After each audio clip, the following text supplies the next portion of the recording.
They were greasy, stacked high, and eaten standing over a sink, sandwiches built for men who worked with their hands and came home hungry. How did the boldest, messiest, most soul-satisfying sandwiches vanish from the American table without anyone noticing? The McDt was a burger with a gimmick that actually worked. McDonald's served it in a special two-sided foam container. One half had the hot patty and bottom bun. The other half had lettuce, tomato, cheese, pickles, and the top bun. The point was to keep the hot side hot and the cool side cool. You had to assemble it yourself. It felt fancy. It felt fun. You would peel back that lid like you were opening something futuristic. A burger with a strategy. The lettuce was still crisp. The tomato was not wilted. The burger was steaming. Then you folded it together and took a bite. It was fast food pretending to be thoughtful. It only lasted a few years in the 1980s before disappearing, partly because the packaging was not great for the environment. But for a while, dads on their lunch breaks or families in the station wagon would crack open that container and feel like they were part of the future, not just a burger, an experience in two halves coming together in one bite. The Kmart submarine sandwich was not just food. It was part of the shopping trip. You would head into Kmart for socks, a screwdriver, maybe a birthday card, and at the back of the store, the cafeteria called to you. That big white roll, sliced open and loaded with ham, salami, Bologna, and slices of American cheese. Lettuce, banana peppers, maybe a swipe of mustard or a dollop of mayonnaise, wrapped in wax paper and handed over the counter by a teenager in a paper hat. It was not gourmet. It was not healthy, but it was satisfying. It had heft. You sat at a red table with molded plastic chairs and bit in. It was salty and soft and just a little greasy. The flavors bled into the bread by the last bite. You drank a fountain soda and wiped your hands with a brown paper napkin. It felt like a reward for getting the errands done. It felt like a pause in a world that never stopped moving. The Kmart sub was not trying to be memorable, but it became a memory anyway. The cream cheese and olive sandwich was odd on paper, but unforgettable in practice.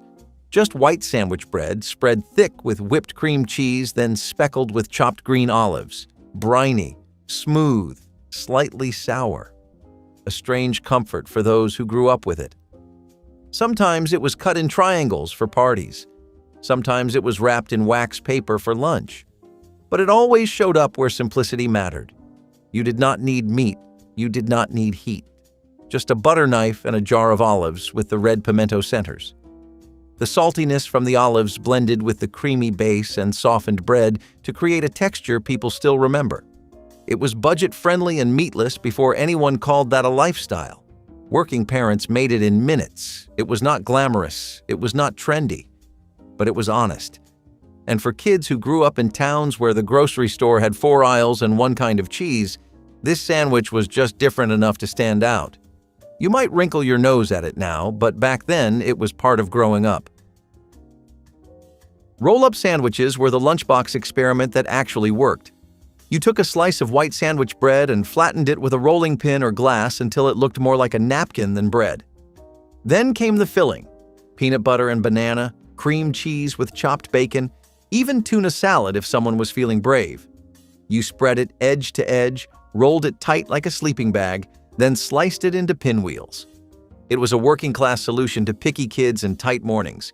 You did not need fancy deli meats or artisan bread. You needed 1 hand and 5 minutes. Sometimes you sprinkled paprika on top for color. Sometimes you stabbed each one with a toothpick and called it party food. But really it was a clever way to stretch ingredients. They showed up at baby showers, church potlucks, and tired weeknight dinners. They were fast, they were cheap, and they made something boring feel like a treat. In homes where the toaster was always broken and the oven rarely used, the roll-up was reliable. Quiet, silly, and sometimes oddly perfect. Ribbon sandwiches looked like something from a dollhouse tea party, but they came from a place of real effort. Thin slices of bread were stacked in layers, each with a different filling, maybe egg salad, then ham spread, then cream cheese and olives. Sometimes the bread colors alternated too: white, wheat, rye, stacked in neat rectangles and trimmed of crusts. When sliced, they revealed pastel stripes like a surprise inside. They took time. They took care. And they were usually made by someone who wanted the table to feel special. You found them at showers, receptions, and the occasional work luncheon. They were not filling. They were not practical. But they said something else. They said someone went the extra step. Someone chose charm over calories.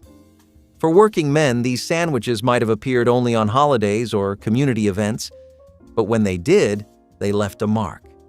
You might not remember the speech or the decorations, but you remembered the sandwich that looked like a checkerboard.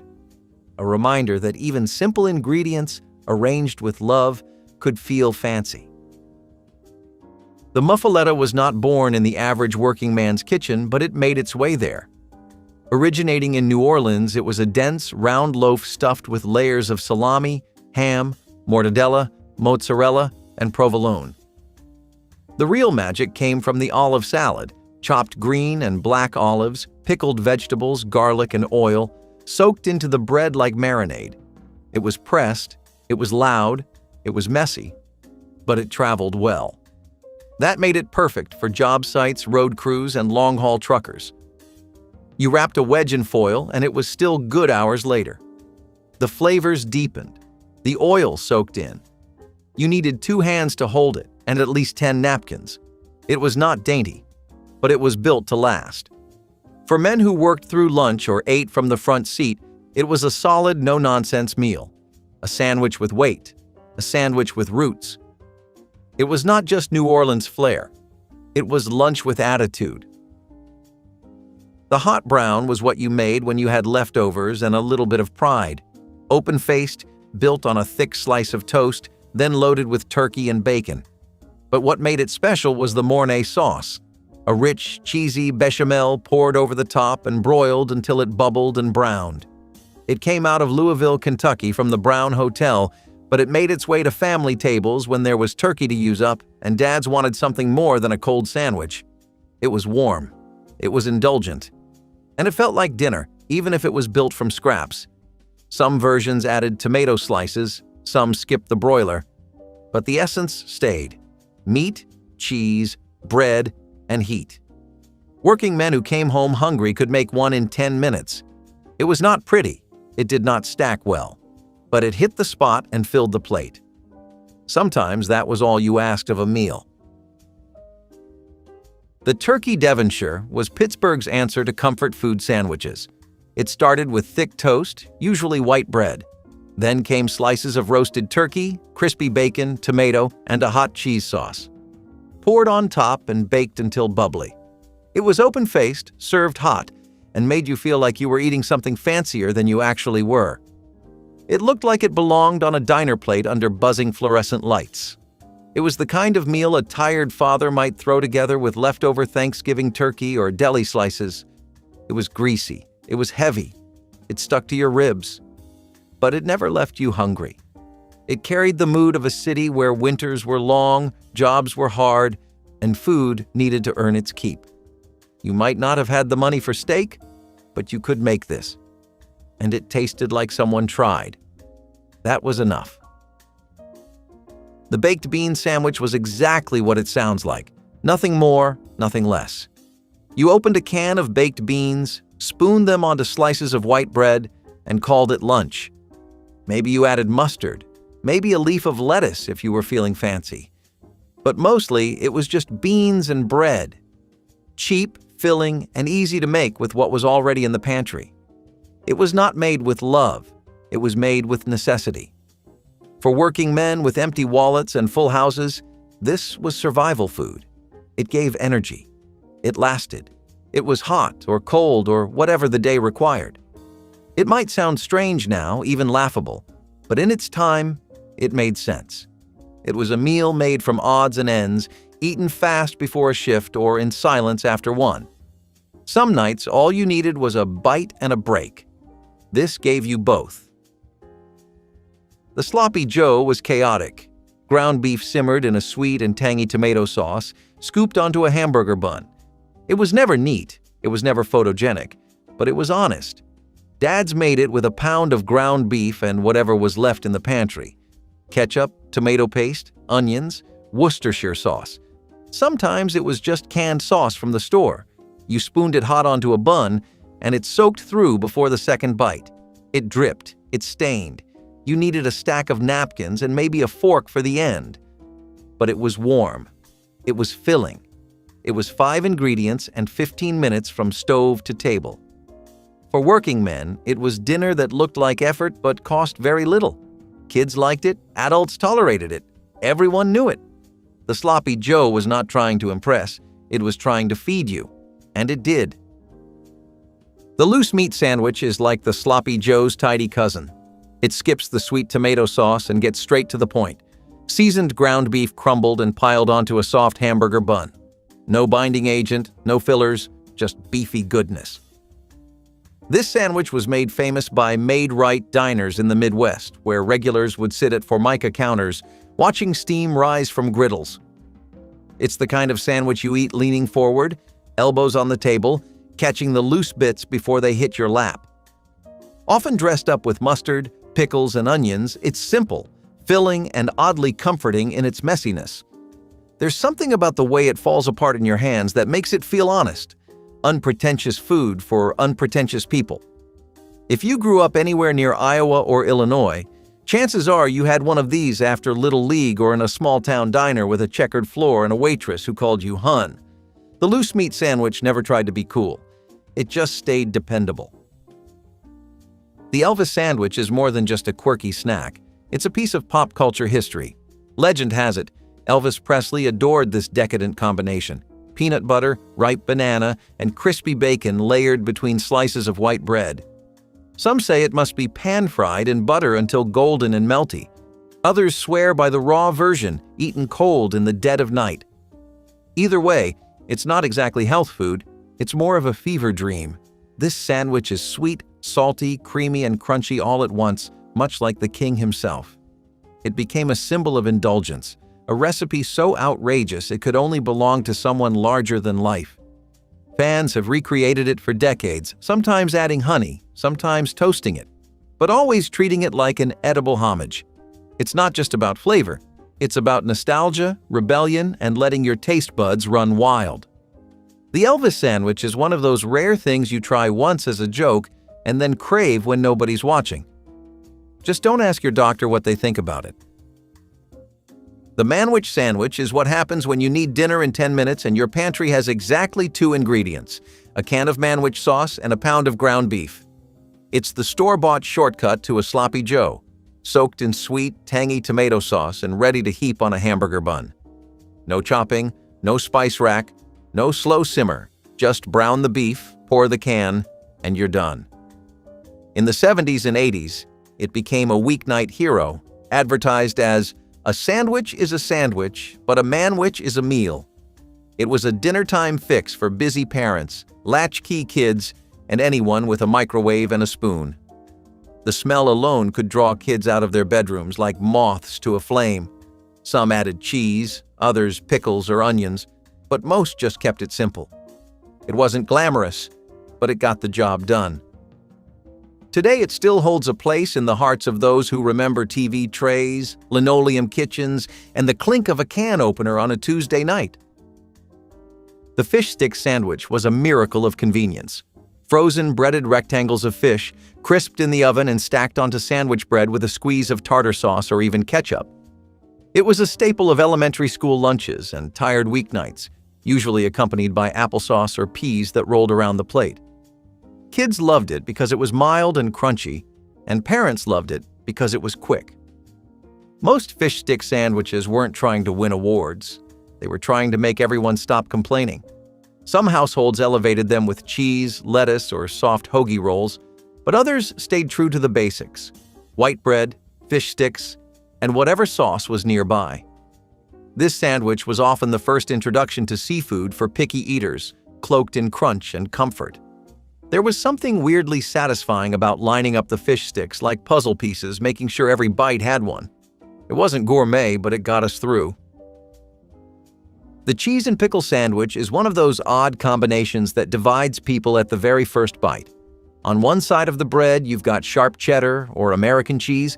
On the other, sliced dill pickles or even sweet bread and butter chips. It's a collision of creamy and tangy, savory and sour. Some folks butter the bread, some toast it, others eat it plain and cold, but the core idea remains the same. It's a sandwich that feels retro in the best way, like something you'd find packed in wax paper alongside a thermos of milk. It's humble but bold, weird but strangely addictive.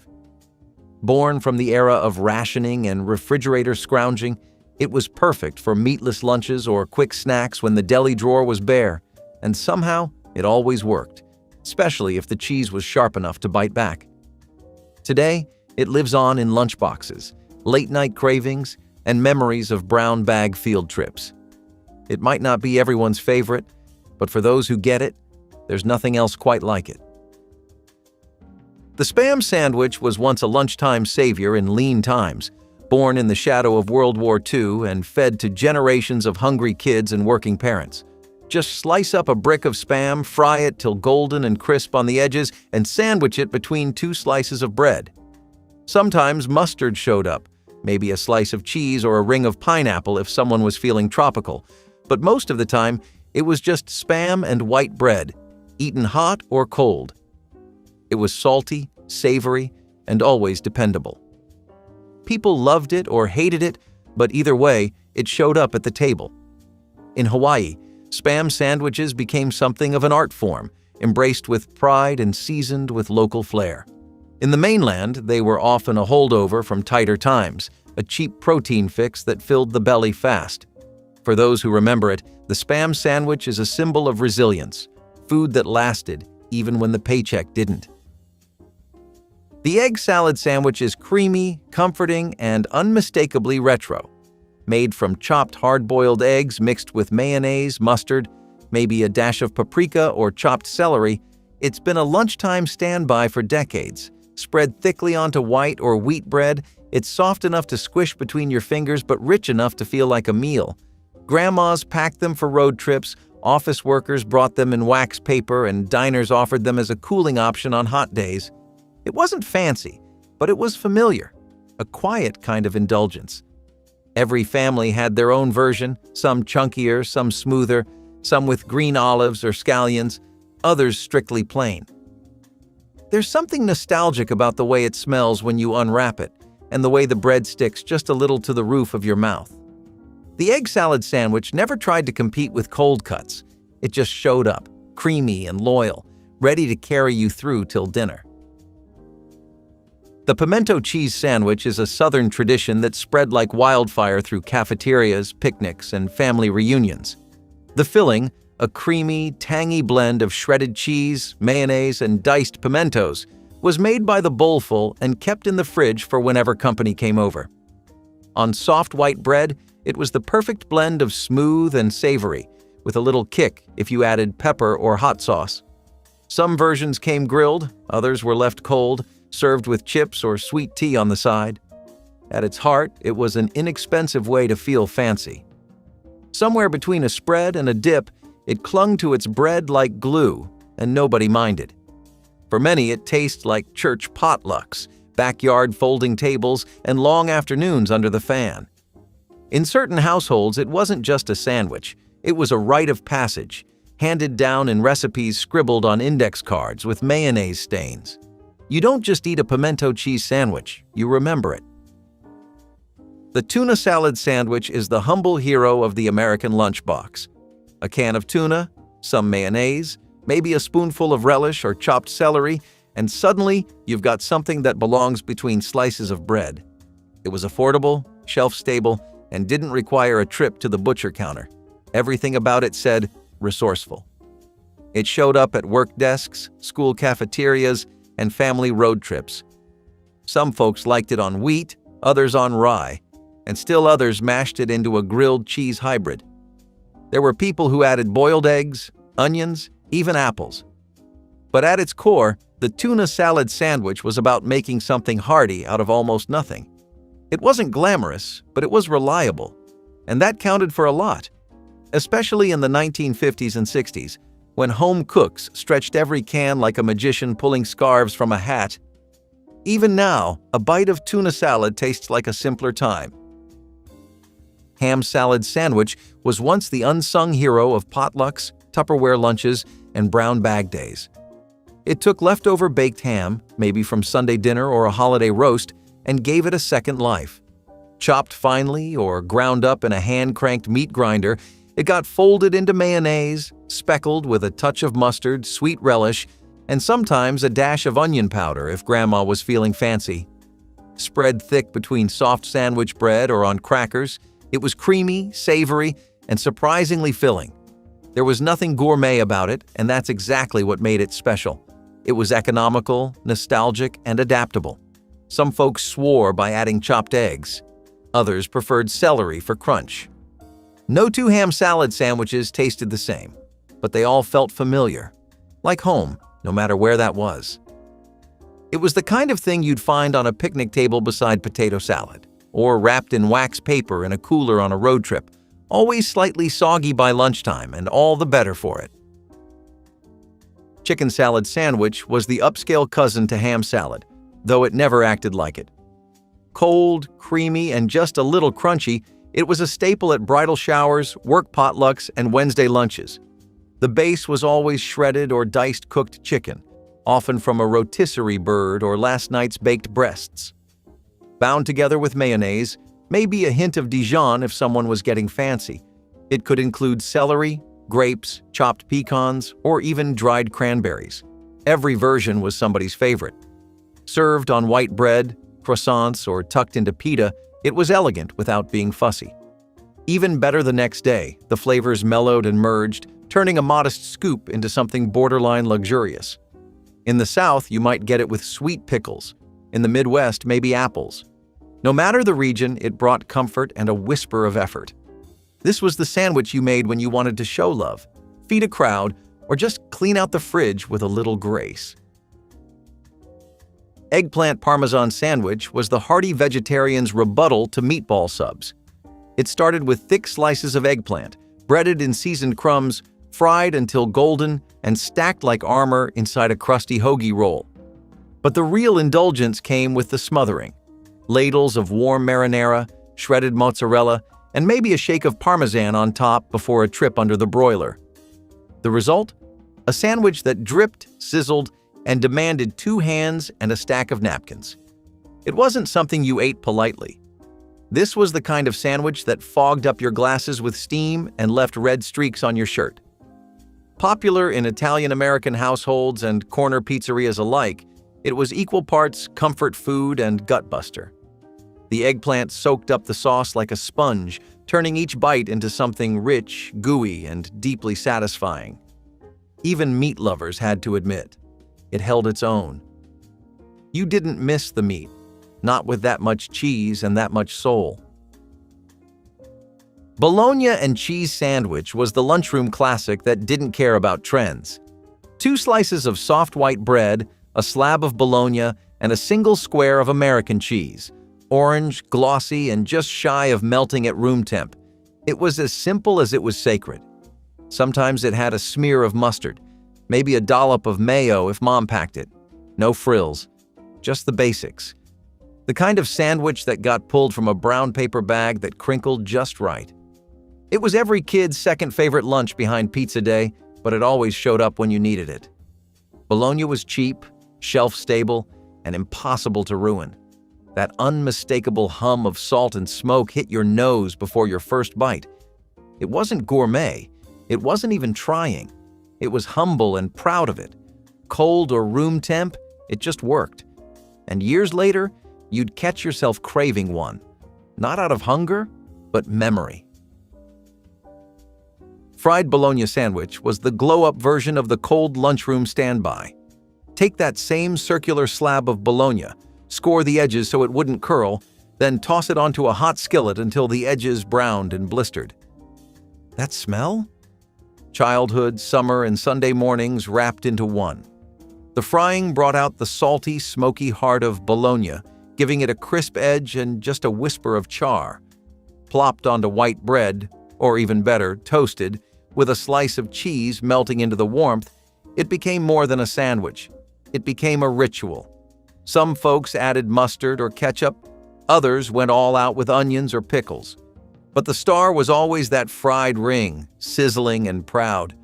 Served with potato chips or crinkle-cut fries, It was greasy in all the right ways. A little trashy, a lot nostalgic.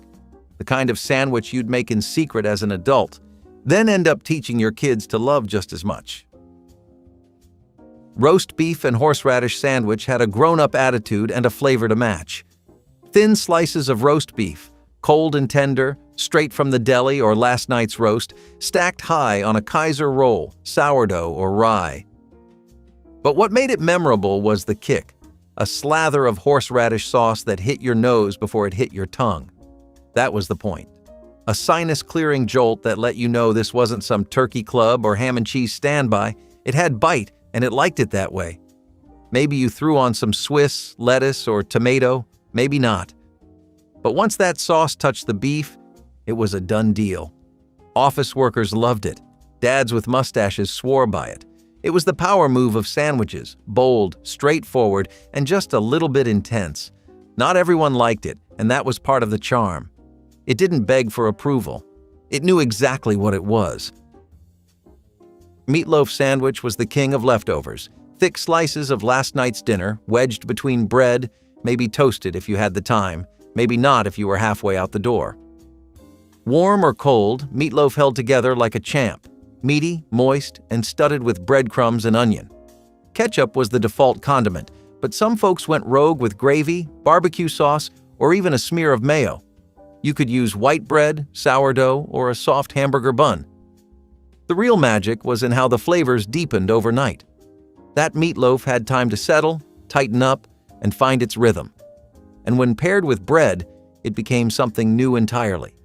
It was a second act, a reinvention. A sandwich that told you waste not, want not. You didn't throw out meatloaf. You turned it into lunch, into comfort, into something worth looking forward to. The kind of sandwich you didn't brag about, but secretly loved more than the original meal. Grilled cheese sandwich was pure comfort, no questions asked. 2 slices of bread slathered in butter, hugging a center of gooey melted cheese. Toasted to golden perfection on a skillet, it crackled under the spatula and oozed just right when pulled apart. It was simple, yes, but not basic. There was an art to getting it right. The pan had to be just hot enough, the bread just thick enough, the cheese just melty enough. American was classic, but cheddar, Swiss, or a mix of leftovers worked fine too. Paired with tomato soup, it became a meal that hugged your insides. Kids loved it, sure. But adults? They cherished it, because it wasn't just about the sandwich. It was about rainy days, sick days, snow days, those quiet little moments where the world slowed down just enough for grilled cheese to matter. It didn't ask for much, just butter, heat, and patience. And in return, it gave you peace on a plate. Patty melt was the sandwich that decided burgers were better with toast. A ground beef patty, seared and juicy, tucked between slices of rye bread instead of a bun. Add melted Swiss and sautéed onions, and you had something that felt old school and perfect. It was grilled like a panini, pressed down until the bread crisped and the cheese bubbled. The rye gave it bite. The onions gave it sweetness. The beef gave it soul. Found in diners, truck stops, and retro lunch counters, it was never flashy but always filling. A little greasy, always hot, and wrapped in wax paper if you were lucky. It didn't try to be healthy or hip. It was the sandwich you ordered when you wanted to taste something familiar and honest. Something you'd eat in silence, with fries on the side and a cold cola sweating in your hand. It made no apologies. It didn't need to. Club sandwich was the multitasker of sandwiches, triple-decker, diagonal cut, held together by toothpicks like a culinary Jenga tower. Layers of turkey, bacon, lettuce, tomato, and mayonnaise stacked between 3 slices of toasted white bread. It was a meal in stages. A bite of crisp bacon here, a burst of juicy tomato there. You never got the same mouthful twice, and that was the fun of it. Served with a pickle spear and a side of chips, it was the darling of diners and hotel room service trays. It looked fancier than it was, but still approachable. There was something about those quarters. Each wedge its own little project, its own little joy. You had to work for it, unskewering and juggling each layer, but the payoff was worth it. It was crisp, it was fresh, it was dependable. The club wasn't trying to reinvent the sandwich. It just did its job and did it well. It also carried with it a kind of nostalgia, the sort of meal your dad might have ordered at a roadside diner on a summer road trip, with coffee in a ceramic mug and a paper napkin tucked under his wristwatch. It was the go-to choice for business lunches and poolside cafes, offering a full plate that somehow managed to feel both indulgent and balanced. The textures worked like a team: soft bread, crunchy lettuce, salty bacon, creamy mayo. The kind of staying power that made it a staple on menus for decades, and the kind of meal that somehow always managed to taste exactly how you remembered it. Perfect. Dagwood Sandwich was a glorious mess of indulgence, chaotic, towering, and unapologetically overstuffed. Named after the comic strip character Dagwood Bumstead, who famously built skyscrapers of meat, cheese, pickles, and whatever else fit between bread, it was more of an experience than lunch. There were no strict rules, just layers: turkey, ham, roast beef, salami, Swiss, cheddar, provolone, lettuce, tomato, onions, pickles, olives, mayo, mustard, and a little miracle to hold it all together. You didn't eat Dagwood so much as wrestle it. Each bite was different. Some a salty blast of pastrami, others a creamy swipe of mayo or a crunch of iceberg. It was excessive, sure, but it was a joyful excess. The kind of sandwich that made kids stare in awe and grown-ups grin like they were getting away with something. You built it with what you had, what you loved, and what you couldn't finish last week. It was leftovers reincarnated as legend. Part sandwich, part dare, part edible autobiography, and always, always worth the mess. Throughout the hardships of the Great Depression, creativity in the kitchen became as vital as bread itself, leading to culinary experiments that modern taste buds might find curious. Among these unusual creations was the humble yet surprisingly refreshing cucumber and sugar sandwich. Thinly sliced cucumbers, lightly dusted with sugar, sandwiched between slices of bread. Sugar may seem extravagant for the 1930s, yet households often had small reserves carefully rationed for moments exactly like this, transforming bland cucumbers into something akin to dessert. Garden cucumbers, prolific and hardy, grew abundantly, becoming the unsung heroes of many Depression-era meals. Interestingly, cucumbers were favored because they matured rapidly, providing a dependable source of nutrition when pantry staples were uncertain. Clever homemakers discovered sprinkling sugar over cucumbers masked their watery blandness, turning a simple vegetable sandwich into an affordable treat. Even kids who usually avoided vegetables happily ate it. In fact, this unlikely pairing became popular enough to feature in homemaking pamphlets of the era, billed as a sweet sandwich children would actually finish. Corned beef tongue with mustard in between fluffy bread slices. Okay, beef tongue might be way out of your palate, but don't disregard the corned beef tongue sandwich just yet. For something to fade from history, it's got to cement its spot there first, right? Can't do that if you don't bring something to the table. Perhaps this one will bring a lot more than you'd expect. It's traditionally prepared with carrots, garlic, red pepper, black pepper, salt, onions, mayo, and spice like bell pepper, paprika, and some garnishes like lime and parsley. So we already have the makings of a savory delight. You really want to keep a close eye on the beef tongue while it's in the pot, though. It can alter the flavor or dry it out fast. Though this sandwich has faded into the past now, the intricacy and delicacy through which it was created is a marvel to look back at. Maybe one day, this sandwich will come back at fancy restaurants, but for now, it remains a figment of the past. When the budget was tight and even jam or jelly was out of reach, butter and sugar sandwiches came to the rescue. It was as simple as it sounds: a thick layer of butter spread on white bread, then topped with a generous sprinkle of sugar. For many, this became the go-to treat, especially during the Depression.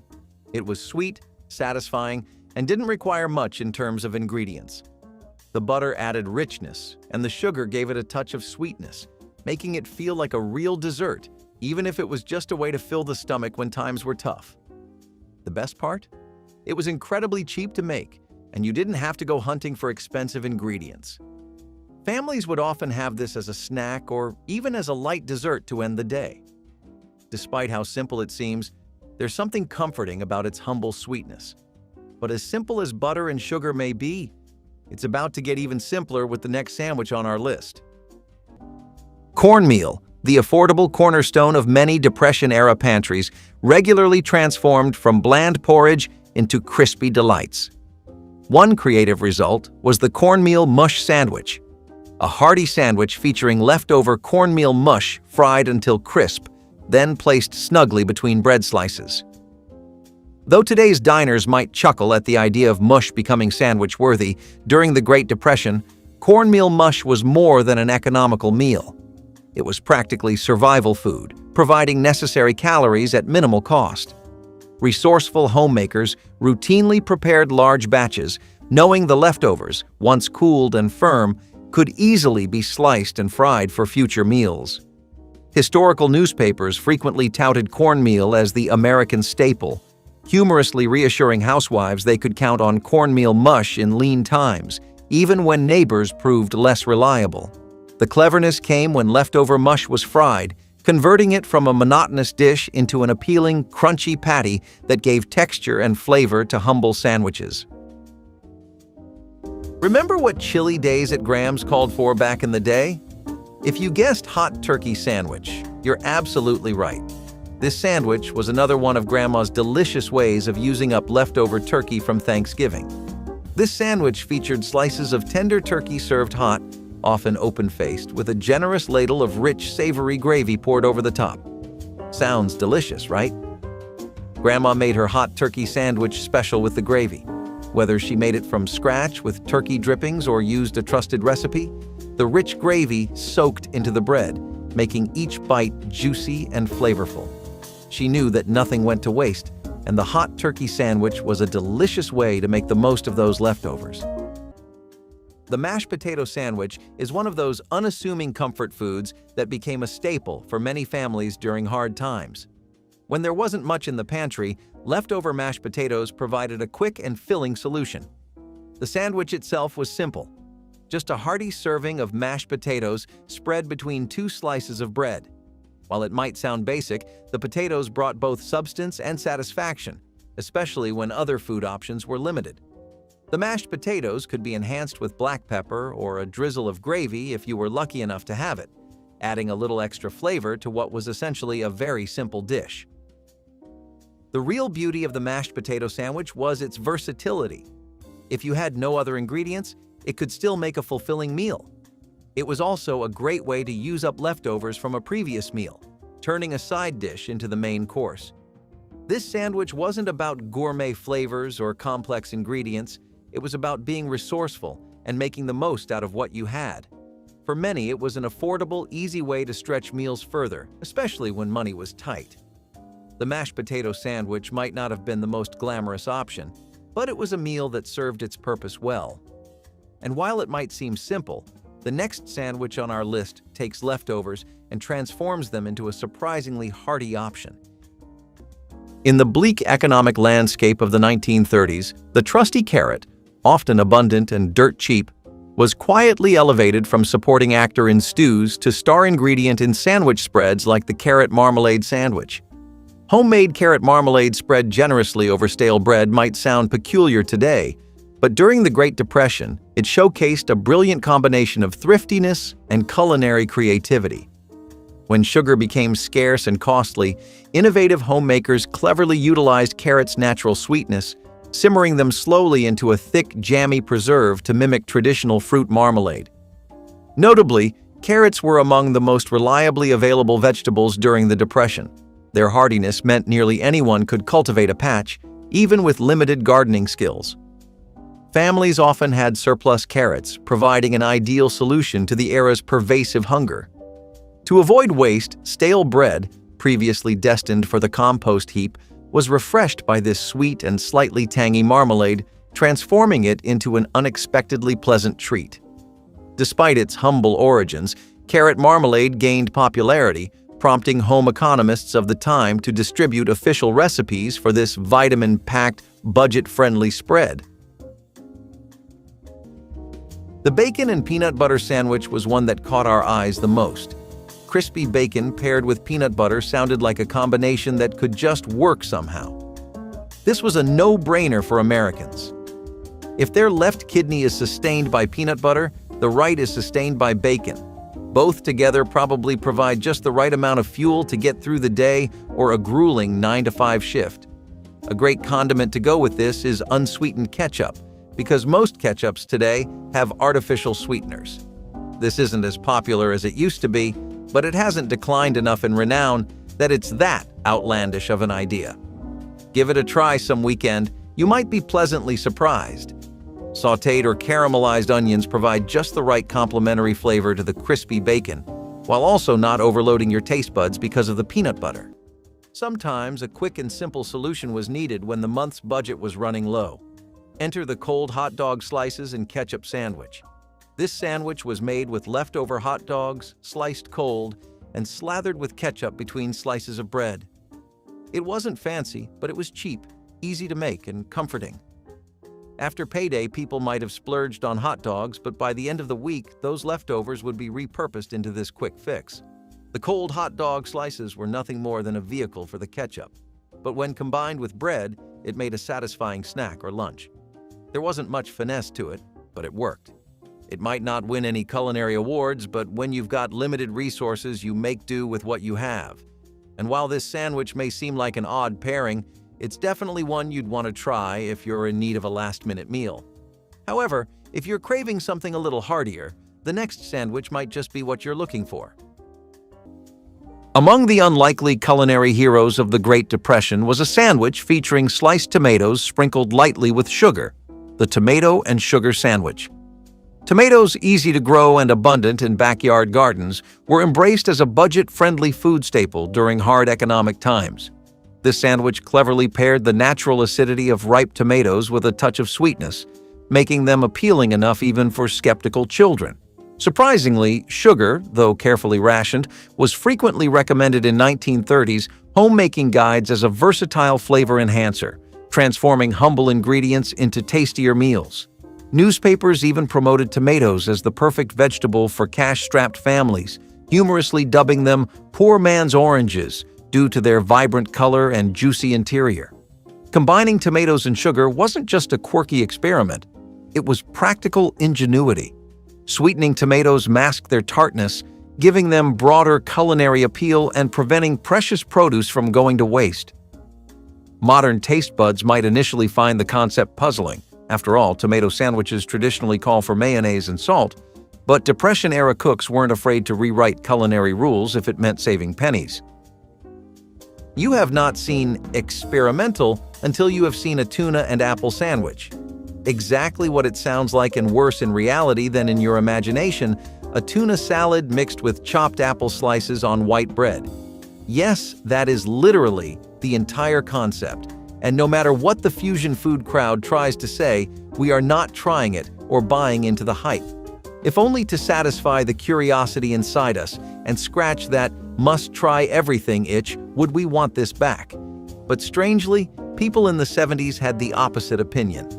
Cans of Pink Lady tuna and farmers market apples were apparently their idea of a good meal back then. Do you think they were onto something? Maybe we are jumping the gun and should take a note out of their book about being open to new tastes. The mayonnaise and lettuce sandwich may seem like an odd combination at first, but it was a simple, satisfying meal for many families during tough times. Before the era of trendy BLTs and elaborate sandwiches, this humble sandwich was a go-to for those looking for something fresh and easy to prepare. Made with crisp iceberg lettuce and creamy mayonnaise, it provided a refreshing crunch and rich flavor, often when other ingredients were too expensive or scarce. Iceberg lettuce was inexpensive and readily available, making it the perfect base for this sandwich. The mayonnaise added a creamy texture, making each bite smooth and comforting. While this sandwich may not have been fancy, it was beloved for its simplicity and the way it brightened up an otherwise basic meal. In times when fresh produce was limited, the lettuce offered a rare dose of green, and the mayo brought a touch of indulgence. It wasn't a sandwich for a gourmet feast, but it was a practical and affordable meal when resources were stretched thin. For many families, the mayonnaise and lettuce sandwich was the only fresh food they could afford. It wasn't about gourmet ingredients or complex flavors. It was about making do with what was available, and it worked. This sandwich served as a reminder of how, sometimes, the simplest meals are the ones that bring comfort.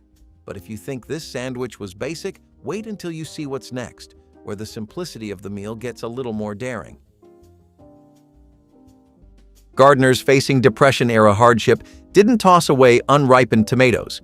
Instead, they transformed them into simple yet surprisingly tasty sandwiches, notably the green tomato sandwich.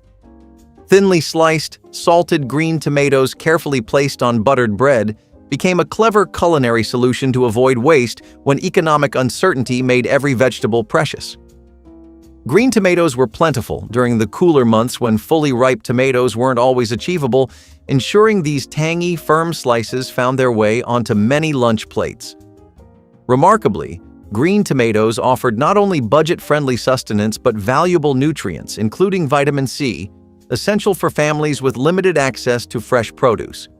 Cooking columns from the 1930s enthusiastically endorsed green tomatoes as affordable, versatile pantry staples, though often jokingly acknowledging their tartness as an acquired taste. Resourceful homemakers cleverly balanced the tomatoes' acidity by spreading bread generously with butter, turning the sour slices into surprisingly palatable sandwiches.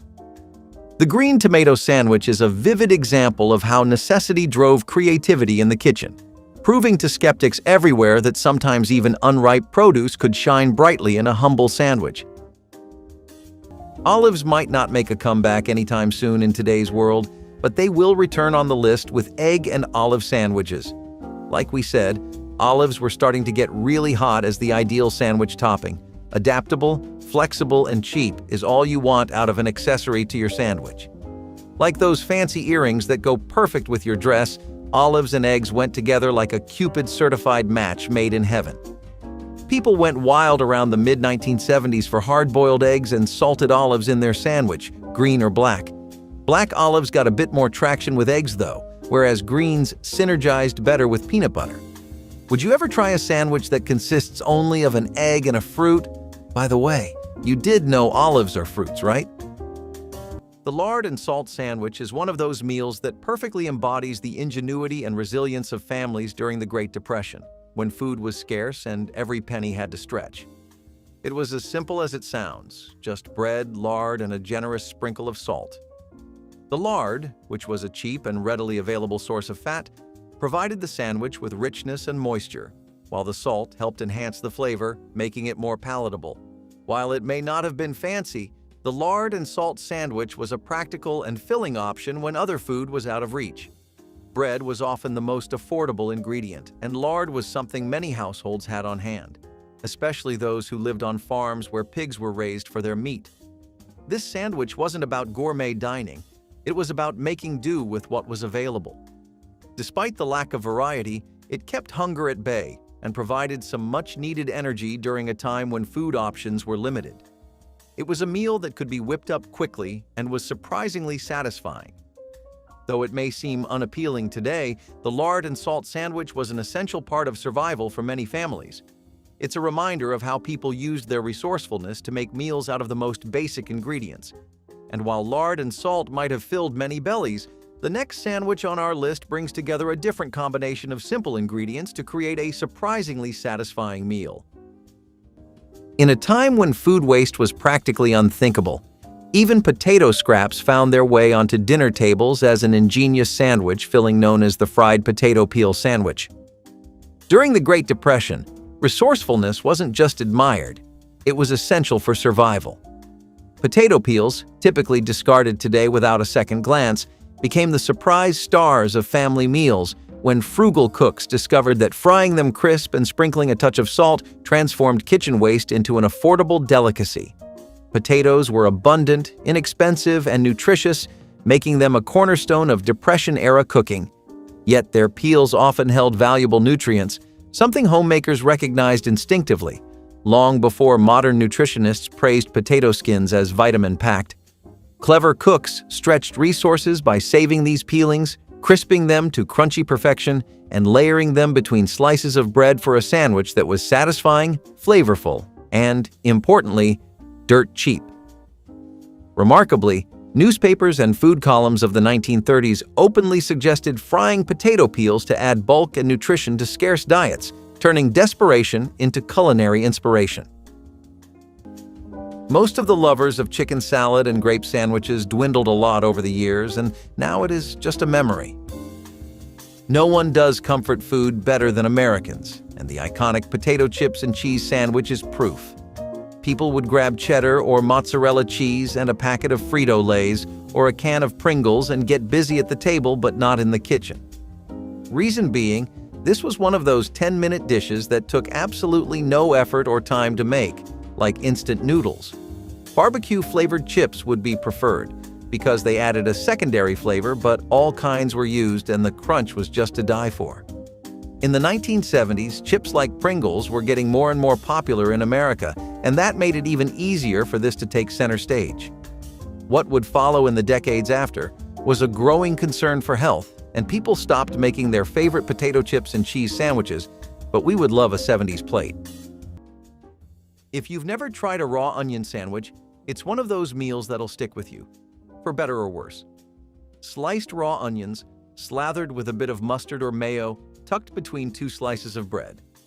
It wasn't gourmet, but it was a working man's lunch that packed a punch. Onions were cheap, easy to store, and filled you up. The mustard or mayo added some tang and creaminess, but the star of the show was the onion. Not only was it a strong-flavored, inexpensive option, but it was also a great way to keep your hunger at bay until your next meal. Though its pungent scent often lingered long after the meal was finished, it didn't matter when food was scarce. For many families, raw onion sandwiches were a quick fix that provided the sustenance they needed to get through the day. But if you think this is as bold as it gets, just wait until you hear about the next sandwich. In the 1930s, leftovers weren't something you tossed. They were tomorrow's lunch. That mentality gave birth to dishes like the cold baked bean sandwich, a Depression-era staple composed of leftover baked beans spread generously between bread slices. Though beans today might evoke images of summertime barbecues, in Depression kitchens, they symbolized frugality and survival.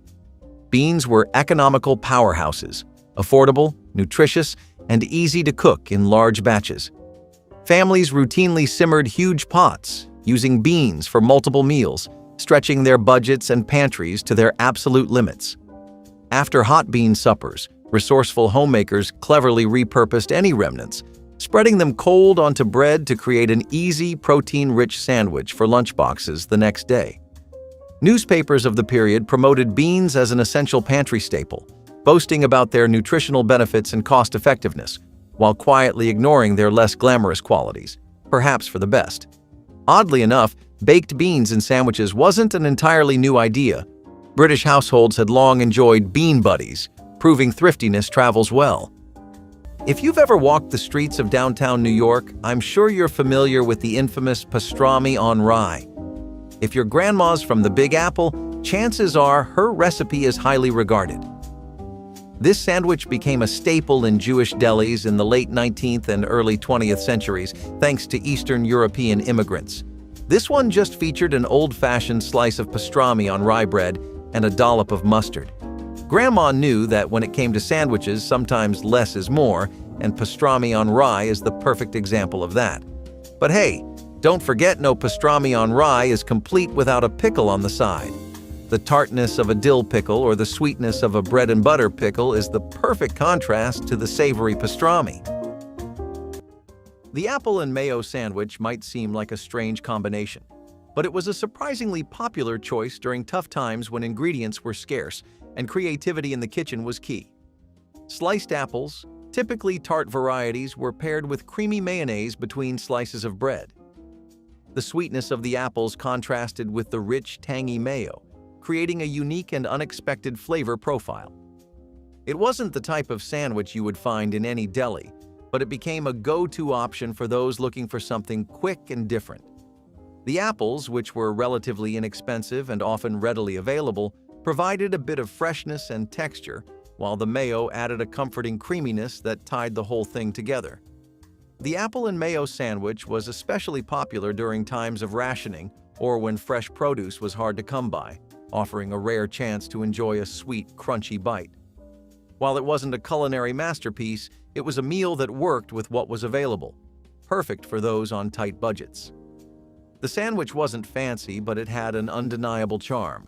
For many, it was an odd but delicious treat that felt like a luxury in a world where simple ingredients were used to make the most of every meal. And if you thought the apple and mayo sandwich was unexpected, just wait until the next sandwich, where another quirky combination takes center stage with a surprising flavor twist.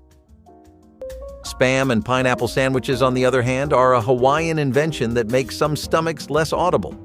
On the other hand, if you are anything like us, then maybe the blend of spices, fruits, and canned pork and ham will create a unique flavor trip for you. Spam and pineapple sandwiches in the state of Hawaii would usually be accompanied with things like mango slices or mango chutney, peppers, chili pastes, and fresh coleslaw. All of this really elevated the dish and gave it a strong identity to pull from when it was making impressions on people for the first time in the 70s, and most were good ones. While pineapples are eternally hated in America, this is one mix of different foods that a lot of citizens could get in line for, and that is why we are sad to see this one gone. In Depression-era America, homemakers learned quickly that flavor often resided in the drippings left in their skillets. Bacon grease, now casually discarded, was prized as liquid gold, giving rise to imaginative dishes like the lettuce and bacon grease sandwich.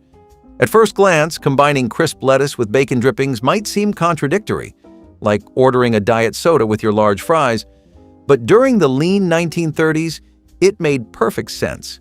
Bacon, when affordable, provided protein, but every precious drop of rendered fat was meticulously saved in kitchen jars for future meals. Lettuce, on the other hand, was a garden-friendly crop, inexpensive and abundant, offering essential freshness and vitamins. Clever cooks of the time combined these humble ingredients, lightly dressing freshly picked lettuce leaves in warm bacon grease, sprinkling them with salt, then sandwiching them between bread slices. Surprisingly delicious, the grease transformed mundane lettuce into something savory and satisfying. Historical cookbooks and government-issued pamphlets frequently promoted bacon fat as an affordable seasoning, suggesting it could practically perform culinary miracles. Cooked chicken livers mixed with onions and spices came together to create the chicken liver sandwich. Now, out of all the ones on the list, this one has probably stood the test of time the most rigidly. You'll still find it in the odd bistro or cafe here and there. Preparing it is a bit of work, but for those who want to expand their sandwich arsenal, this is a worthy addition. You'll need celery, red onions, curry powder, salt and pepper, and lettuce of your choice. Once you've mixed your meat with your vegetables and spices, it's time to get cooking in a 350-degree skillet and mix well. Once it's all ready, assemble your sandwich and see just why this was so popular around the 1940-1960s. If you've ever opened a can of sardines, you know it has a distinct, strong flavor, one that isn't for everyone. But during the Great Depression, a canned sardine and mayo sandwich was a common lunch that stretched a tight budget. Sardines were affordable, packed with protein, and could sit on the shelf for ages. They weren't just easy to find, they were easy to store. The fish was mashed up with mayonnaise, often with a little bit of onion for extra bite, then slathered between slices of bread. Though the flavor might have been an acquired taste, it was a filling meal that kept hunger at bay. And with the mayo adding creaminess, it was surprisingly comforting. While sardines may not be the most glamorous fish, they certainly played an important role in feeding families during tough times. You might think this sandwich is a strange mix, but it's actually a great way to get protein when the pantry's running low. And while sardines gave you that fishy flavor, it was about to get a little more sweet and creamy with the next sandwich on our list. During the economic struggles of the 1930s, Americans learned to see value in even the humblest ingredients, leading to clever culinary combinations like the mustard and cabbage sandwich. Shredded raw cabbage tossed with spicy mustard transformed a simple vegetable into a crunchy, tangy filling that made eating on a budget more palatable, literally. Cabbage, Inexpensive and incredibly durable, became a Depression-era favorite because it thrived in home gardens and could survive months in cool root cellars. Food guides frequently promoted cabbage as a cheap source of vitamins, humorously dubbing it poor man's medicine, though perhaps the medicine metaphor came partly from its powerful aroma. Pairing this everyday vegetable with mustard wasn't accidental. Spicy mustard, affordable and packed with flavor, had a unique talent for making bland food suddenly appealing. Cookbooks of the era praised mustard as a versatile condiment, often highlighting its ability to rescue dull dishes. The pairing was smart, as the sharpness of mustard perfectly balanced the mild, crunchy cabbage. If you grew up eating any of these sandwiches, hit that like button and subscribe for more forgotten meals from back in the day.